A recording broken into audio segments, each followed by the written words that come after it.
Good day all. Today I'll be presenting a demonstration as to how you could use AutoThemeGenerator. AutoThemeGenerator is a Python package that generates themes or performs thematic analysis from a bunch of interview transcripts.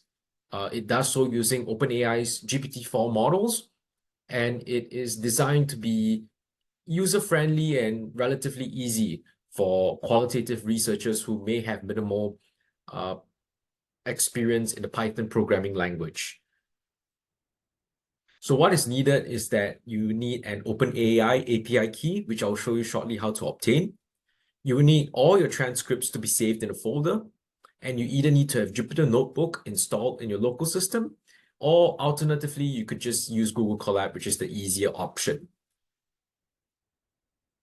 Now, if you do not have an OpenAI API key, you could just simply go to platform.openai.com/API keys. You could click on API keys here, and you could create a new secret key. You could key in whatever project you need. Oops. And press create secret key.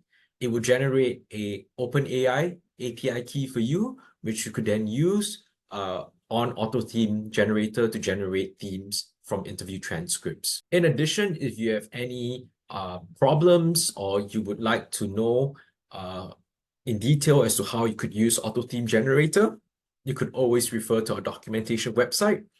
Over here, we provide explanations as to what is required, how you could use them, as well as how exactly does AutoThemeGenerator work in using OpenAI's GPT-4 models to generate themes for you. We even provide examples here in Google Colab.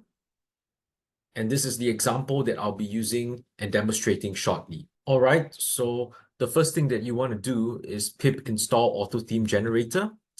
In my case, I already have AutoThemeGenerator installed in my local system. But in the event that you do not have it, you may be prompted to restart your kernel to use the updated version of AutoThemeGenerator. The next thing you want to do is just load the necessary modules. All right. And in my case, right, we're going to use the example of Henderson et al. Self-care, perspective taking, and empathy in a student faculty book club in the United States, published in the Journal of Education Evaluation for Health Professionals. As you can see, all my transcripts are in the folder example_transcripts, right? Each interview transcript is presented in the docs format or Word doc format. You don't necessarily need to have it in a work doc format. You could have it in a PDF format or a TXT format, whichever suits you the best. All right. So I would specify them in example transcripts because that's where my transcripts are saved at. Right. I will specify my API key, and I would show the folder in which I would wish for my themes to be saved at. So since I have results here, right, all my themes will be saved in a folder called results. The next thing you want to do is specify the context of your study, right? So in this case, I specify, right, I give the GPT model some context as to what my study is about. You also need to specify your research questions, right? Exactly what you're hoping to achieve out of this thematic analysis or this qualitative study. And if your scripts do follow a specific structure, it would be nice to provide your interview script, specifically what questions were asked or what prompts were given while conducting the qualitative study. And then the next thing you would do is just use the function called analyze and synthesize transcripts.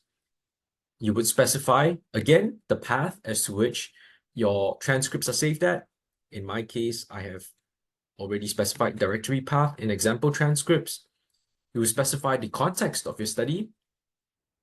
You specify the research questions, the scripts, your API key, and the folder in which your results and your themes would be saved at.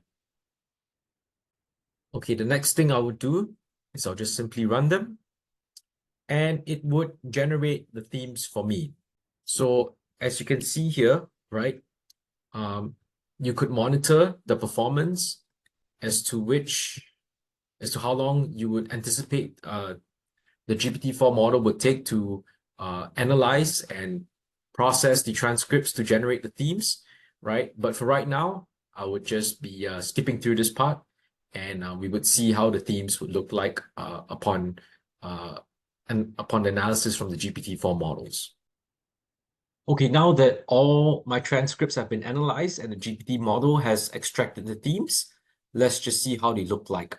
Now, remember earlier I said that we would provide a path, right? Save results path as to where we want our themes to be saved. And as you could see, right, from my folder, from my existing directory here, right, all the themes have been actually saved in the results path, right? Because I specified results earlier. So now let's have a look at how the themes look like. Right, and as you can see, right, all the individual themes are displayed here, right? After careful evaluation, here's a set of integrated themes listed in order of prevalence, right? Each theme is represented by a topic sentence, right? Which is a one sentence representation of what your theme is supposed to mean. It also provides you with an explanation, which is a detailed description as to exactly what the theme entails, and a code, right? And this code comes from the transcripts, directly from the transcripts to justify the selection of your theme, right? Now, you could also view your themes for each individual transcript, which represents one participant, right? So you want to see, for example, how the themes generated from the first participant, for example. You could just simply run this for loop here, right? And it would print it out nicely for you, right? So this is from the first interviewee. You could see inception and endurance of the book club is grounded, contributes to professional development, etc. and etc. And you could do so for all the remaining, with this for loop, you could do so for all the remaining interviewees as well, right? Now, what happens if you have exited this Jupyter Notebook file, or you have exited this code and you want to view it afterwards, right? Very simple. We have this function called load results from JSON. And as you recall earlier, we have all our files saved in the results folder. Just simply, right, in this case, save results path has already been specified with the results folder, right? Just simply copy and paste this code, right, with your relevant folder here. And in this case, we want to view the overall themes, right? We can just run them. And again, we get the same thing here, right? So, you don't have to rerun it over and over again. You could, with the themes now saved in the JSON file, you can just view them anytime you like. So again, thank you very much for viewing this demo. We hope that you have found AutoThemeGenerator to be very useful in helping you conduct qualitative research, specifically thematic analysis. And if you have any questions or problems using the package, please feel free to contact me. And here is my email. And I'll see you around.